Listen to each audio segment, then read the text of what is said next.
Electronics വിഭാഗത്തിൽ scoring രീതി നമുക്കൊന്ന് നോക്കാം.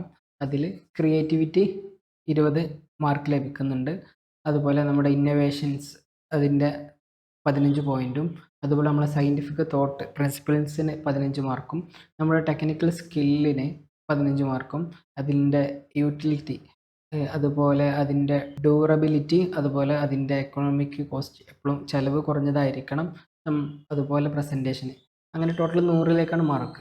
നമ്മൾ ഈ ഒരു മാർക്കിംഗ് രീതിയിലാകുമ്പോൾ നമ്മളെപ്പോഴും ഒരു നമ്മുടെ ഇതിൽ IoTക്കാണെങ്കിൽ, ഇലക്ട്രോണിക്സ് ആണെങ്കിൽ, റോബോട്ടിക്സിനാണെങ്കിൽ നമ്മൾ തിരഞ്ഞെടുക്കുന്ന നമ്മുടെ വിഷയങ്ങൾ അല്ലെങ്കിൽ അതുമായി ബന്ധപ്പെട്ട പ്രൊജക്റ്റുകൾ അത് ഇന്നത്തെ നമുക്കത് കോസ്റ്റ് കുറച്ചുകൊണ്ട് ചെയ്യാൻ പറ്റുമോ, അതുകൊണ്ട് എത്രത്തോളം ഉപകാരങ്ങളുണ്ട്, അത്ര ലെവലിലുള്ള എന്ത് പ്രശ്നത്തിനാണ് ഇതൊരു പരിഹാരം, അങ്ങനെ പ്രശ്നവും അതിന് പരിഹാരവും അതിന് ടെക്നിക്കൽ വശവും അതിൻ്റെ കോസ്റ്റും അതെല്ലാം നമ്മുടെ പ്രസൻറ്റേഷനിൽ നമ്മൾ ഉൾപ്പെടുത്താൻ ശ്രമിക്കണം. ഈ രീതിയിലായിരിക്കും അതിൻ്റെ മാർക്ക് വരുന്നത്. അപ്പോൾ ഓരോ മേഖലയിൽ അല്ലെങ്കിൽ ഓരോ ഭാഗത്തിലും നമുക്ക് മാർക്ക് കിട്ടാനുള്ള പോയിന്റുകൾ നമ്മുടെ 5 മിനിറ്റിൻ്റെ പ്രസൻറ്റേഷൻ വീഡിയോയിലും, അതുപോലെ നമ്മുടെ അടുത്തേക്ക് മാർക്കിടാൻ വരുന്ന സമയത്ത് നമ്മുടെ ജഡ്ജസിൻ്റെ മുമ്പിൽ നമ്മൾ അത്തരം കാര്യങ്ങളെല്ലാം കൺവിൻസ് ചെയ്യാൻ ശ്രമിക്കണം.